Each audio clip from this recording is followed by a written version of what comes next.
Hello everyone and welcome to Custom Figure Redux.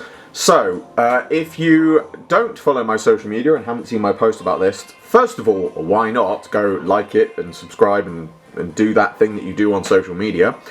And secondly, to explain what this is, recently I was going through some old boxes and I came across my movie Daleks, which, as some of you will know who have been with my channel since the beginning, way back when in 2014 I made my movie Daleks, and I was very pleased with you know, the finished results and what I got at the time, and I put them on display. Then I moved, and the place that I moved to had a really bad mold problem, and so the acrylic, being water-based, reacted with the mold and they ended up becoming really they needed some TLC, so I put them in a box and thought I'll repair those later. And that was back in 2014, and they have sat in that box and gone halfway around Europe with me, or halfway across Europe and back in that box, and they have ended up in a right sorry state. So when I found them the other week, I thought, right, I'm actually gonna make a point of refurbishing these Daleks. And so that is what I have done. Obviously we have here the movie Daleks from the first movie. There are obviously some slight changes here. Those who knew my original ones will know that there's at least one missing and a few others that are not my custom ones, but we're going to come back to that in a minute. So overall, this series is going to be about going back to some of my older work and revisiting it, in some cases refurbishing it, in other cases repairing it, and in some cases of ones coming up in future, completely remaking them. But we're going to start today with the first movie Daleks, and we are actually going to start with the drones.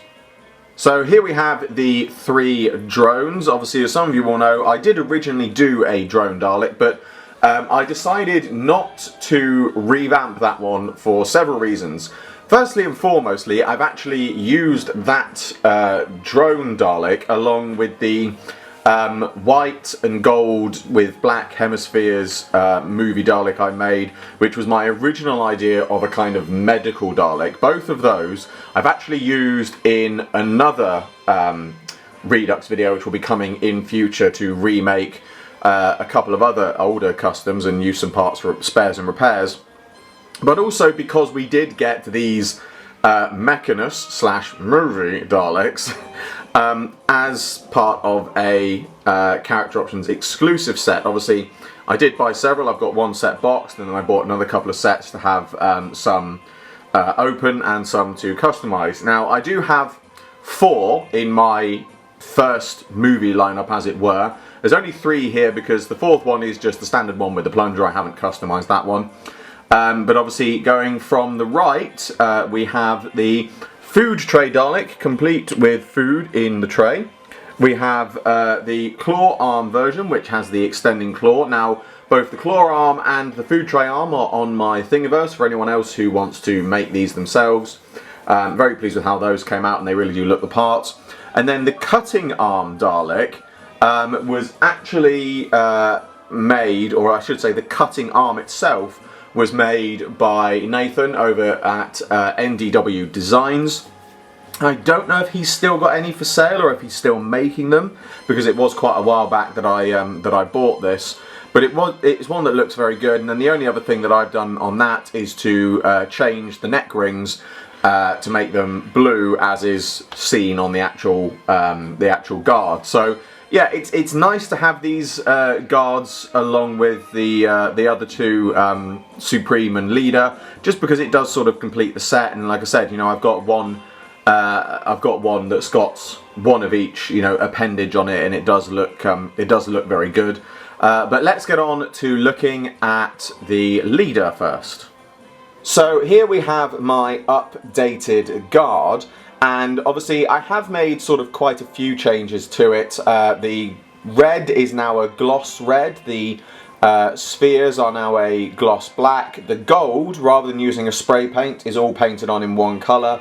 And then I've also done things like update the arms, update the little bit of the cowling on the eye stalk, and then the eye lights as well are ones that I got off eBay, I believe these ones are. I also got some from Nathan David Ward from NDW Designs of the previously mentioned cutter arm.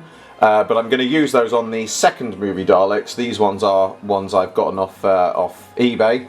But I'm really pleased with how this sort of updated version has come out, because if I just bring up my original custom on screen now, I apologise for the quality of the picture, but obviously this is going way back when I started, so it's not my best, I didn't have the best knowledge of lighting and focus and everything like that. But you can see it's the small details that have changed. Things like making sure that the gold was the same colour overall, and just like I said, the simple things like the gloss. Rather than having it a matte red and a matte black, it's now more got that sort of gloss. And again, around the eye, the cowlings, little things like that, and obviously updating it to the extending version of the claw arm. But if I go back to my proper custom now, I'm going to say that because I've got to know when to cut it, so I apologise for that. But if I bring back my updated version, one thing that you might notice is I haven't completely stripped this version down, and as you'll notice, it goes around, you can see it's still got a little hole in the back, because this is the original custom. Now I could have filled in the hole and stripped it down, stripped the paint off, because when you look carefully you might see it in some of the reflection of the gloss bits around the top of the dome and on the spheres, is it still has a slightly sort of lumpy bumpy texture of the old acrylic paint underneath, with the paint strokes and the brush strokes.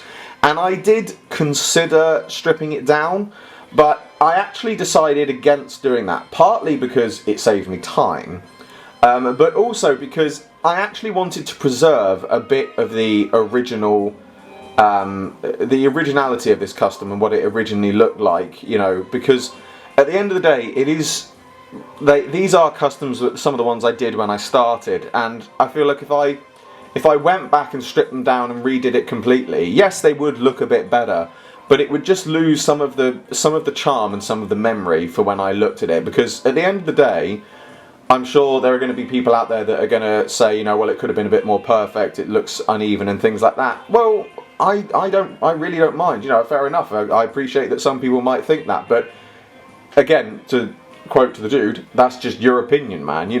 At the end of the day, I've not made this for a commission, I've made this for myself, and I personally, I like that. I like that I can look at this and think, that's my customs history right there, in every little brush stroke and imperfection and things like that. It's something that's important to me, and I really am pleased and proud of what I've achieved with this one. But let's get on to having a look at our Supreme. So as he comes around, here is our new updated Supreme. Nice extending arm now, nice gloss paintwork, and also some nice additions of the gold trim on the arm and on the guns. Again, if I bring up my original version of the custom, you can see that again we had the black matte paint, which didn't look as great, and around the eye stalk and the guns and arm as well, obviously they were entirely the wrong colour. I just didn't bother painting those at all. But one thing that is worth noticing on this one as well is around the spheres you can see what I call a slight bleed onto the black, which is still something which does crop up every now and again on a custom. But back when I started making these customs, I was really not particularly au fait with painting customs and doing things like that, and I actually used the end of a screwdriver dipped in spray paint to paint it, because I had no idea what kind of acrylic metallic paints I could put on with a brush. And obviously on my now updated version, it's a lot cleaner because I have put it on with a brush and it does look much better. And just again, it's the little details, it's the simple things like the right sort of gold on the gun, and on the the eye stalk and the black bit around the cowling. It just looks right, and I am very, very pleased with how it's come out. There's still a few little imperfections here and there, and one thing I will say as well is the gun on these is the standard sort of what I call the slatted gun, because it's got the rings halfway down it. I could have changed it out for some of the more straighter guns that like the Mechanist Daleks have, but I've only got a few of those, and I'd rather save them until I've definitely got some spares, or I get round to making some casts. At which point I might well replace this version with the straighter guns. But obviously this is not the only custom part that I have done for these figures, because obviously with so many, with having bought several Mechanist Dalek sets, I ended up with, of course, a spare Mechanist box. And whilst I'm not planning to do this for my other movie Daleks, the fact that I've got the Mechanist Daleks, the movie guard Daleks, whatever you want to call them, unboxed, I thought, well, there's only other 2 different Daleks in the films. So, there was really only one thing I could do with the spare boxes. And that, of course, was create a custom box. But it is not a custom box without a custom insert. In fact, I would actually probably say that it's more a custom insert that's in a slightly customised box and the other way around. But either way, I am really pleased with the final outcome. Obviously, this is how it looks with the Daleks in it, but I'm going to move the Daleks out of the way so we can get a better look. So this was all made in Photoshop, but I have to give a very special shout out to at Scribbles Screen, aka Scribbles to Screen on Twitter, for giving me permission to use their backdrop and artwork that they made. You know, the coloured dials at the top, and then all the dials and bits that that the Dalek control room has. It would have been nice if I could have got a bit more onto it, but the problem is this isn't a criticism of their artwork, it's a criticism of my build skills, or you know, the restrictive size of the box means I just couldn't get as much in there as I wanted. But at the end of the day, you know, I'd rather have less on there, but for it to be much clearer of view, than have to squash up all of their fantastic artwork and means you can barely see it, you know. It really does look the part. Obviously, the floor as well we've got, that's all made with Photoshop. Again, just a simple bit of Photoshop. We have the door, which is, again, where the TARDIS was in the Mechanist set, which I've cut out, and obviously cut out so it looks like it's got the opening doors. And then if I turn it round here as well, you can see the corridor with the machine. That is just a screenshot from the film that I then put in place. You know, it isn't perfect, the floor doesn't quite match up, but, you know, just as an extra, added little extra to put in there, it does look the part. It is flipped, because I had to flip it because when I put it in there originally, the floor was going off to the side and the walls didn't match up, so there is a slight continuity error there, but, you know, I still think it looks great, I still think it looks the part, and of course it looks, especially the part, inside the box. And here's how they look inside the box. Very pleased with the box. Well, I say I'm very pleased with the box. I'm actually a bit annoyed with the box because the labels on the front here, Doctor Who of the Daleks, 1965, and I've called it City of the Daleks. There's also a City of the Daleks sticker up here and on the side. Yeah, I'm slightly annoyed with the way that those have gone on, because that's actually sticking up. It shouldn't be sticking up. But yeah, I went to the trouble of, I thought, right, I'll scan the front of the box and then I'll get the colours exactly right. And so I literally lifted the colours of this blue and the colours of this red to make the backing for the sticker, and I printed it and it didn't work that way, and I should have seen that coming, but I didn't. I may go back and redo the stickers at some point, but at the end of the day, from a distance, it really does look the part, and I really think it looks fantastic. And obviously, we've had the Mechanist Daleks, and obviously the movie Daleks is something which, obviously, many fans would like to see, myself included. And I know when the Mechanist Daleks came out, a lot of people said, well, they've done these, and they've done, you know, the proper light cowlings and things like that. You know, maybe we will get the movie Daleks now. Sadly, I think it's still very unlikely. For those who may not know this, the Mechanist Daleks were actually released as part of a bit of a legal loophole, because the props from the film of those particular Daleks actually appeared on the television series before they appeared in the films. So there was a legal loophole of being able to produce those. When it comes to actually producing the actual movie Daleks, it becomes a bit more complicated, and sadly, I think it does mean that we are unlikely to see the movie Daleks anytime soon. But that being said, and this is pure speculation on my part, if Character Options ever did get the chance to release the movie Daleks, utilising this box in this sort of style with a backdrop, I think would be a fantastic idea. Obviously, if anyone from Character Options is watching, I hereby relinquish and release all rights to the ideas of this as a custom set. Not that I own the Dalek image, not that I own the Doctor Who image or the rights to the films or anything like that, but yeah, it's a bit of a running / private joke that whenever any of my custom work gets seen by Al or anyone at CO, I always make a point of saying I hereby relinquish the rights to this in case we ever may get it as a proper set.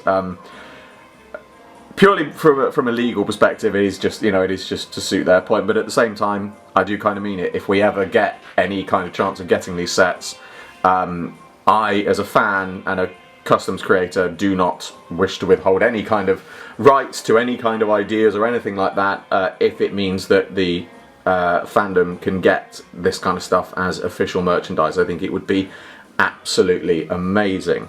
But there we have all of my movie Daleks. Now, one more thing that I would just like to say before I leave this series is another sort of reason for doing this series is because I did want to do it because without sounding like I'm trying to blow my own trumpet here, my skills have gotten better and have improved since I made these movie Daleks the first time around. But having said that, my skills are still improving. I've still got lots to learn, and in many ways I hope I never run out of things to learn, because the more I learn, the better the customs make, the better my customs are made, and it is certainly something that is learning. But in a way, it was nice to be able to look back on these figures and see the progress I have made. But again, not in a way to blow my own trumpet of saying, look at how well I've improved. It's actually because part of me wanted to turn around and not just... part of me wanted to remake these customs and put them back on my display in my collection, but also because I wanted to turn around to people who are maybe starting out in customs, who are perhaps never started or never have done customs but would like to, or even the people that have been doing it for several years and are still trying to look at ways to progress and things like that. I wanted to do this series so I could turn around and say, just carry on. That really is the bottom line of it. Don't let anyone, talk down to you. Don't let anyone tell you that your customs are rubbish. You might think that they're not that great, and at some point, whether you're starting on customs or whether you've been doing them for a while, you're going to sit there and you're going to look at a custom and you're going to think, why is it it looks shit, I hate it. But you know what? Everybody who's ever started customs, and I am definitely including myself in this, has been there. Everyone has to start somewhere. Nobody starts making custom figures without having no knowledge. They've either got very little knowledge because they've never done it before, but they've looked at it, or they've got no knowledge at all. But everybody starts somewhere. It doesn't matter your start skill set.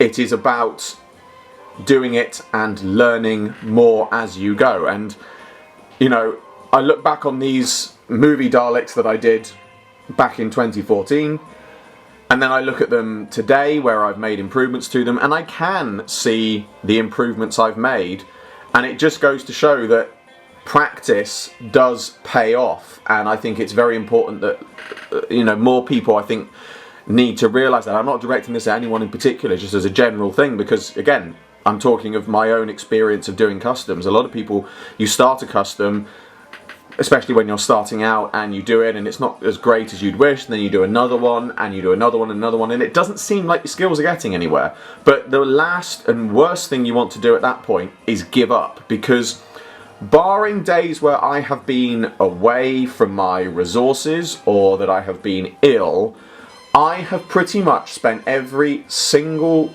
day since 2014 doing something, whether it's a couple of hours, whether it's just 10 minutes, it doesn't matter. I have spent every single day doing something customs related in order to keep my skills up to date, in order to hone my skills and learn more things. Whether it's actually making a custom or doing parts of a custom or sitting there and looking for ideas or looking at new techniques and things like that, it all counts and it all comes together. And I think it's important for people to see you do have to put in that kind of work in order to get good results. You know, a lot of people I think expect to do a custom and they expect good results instantly. It doesn't. It does take practice, you know, but the practice does pay off. You know, there are things that I've done with these movie Daleks today that I definitely didn't think I would probably ever be able to do when I started, and yet here it is. You know, it has worked out really well. So you know, I want to say this in this video, the first one, because I don't want to keep going on over it as I continue to do these videos, but it is something I'm probably going to touch on again in future. But yeah, if you want to make customs, just keep at it, keep going. You know, don't feel like you're not getting anywhere, because even if you can't see it, you are. You know, and I really hope that you know, this series encourages more people to do customs, specifically, you know, when you consider how your skills are going to develop in future. You know, it might be difficult to see it now in some work you do, but trust me, if you keep at it, it will pay off. But that brings to a close the first edition of Custom Figure Redux. I keep wanting to say Showcase, but this is Custom Figure Redux, or this has been Custom Figure Redux. As always, I hope you all enjoyed this video. Like, subscribe, share, it really helps me out a lot. And be sure to subscribe below for a link to my Patreon. I'm doing my very first figure animation and you can get involved. There's exclusive content and rewards for those who do so, and funding my Patreon in any way gets your name at the end of my videos. I salute you all, and I will see you with another video very soon.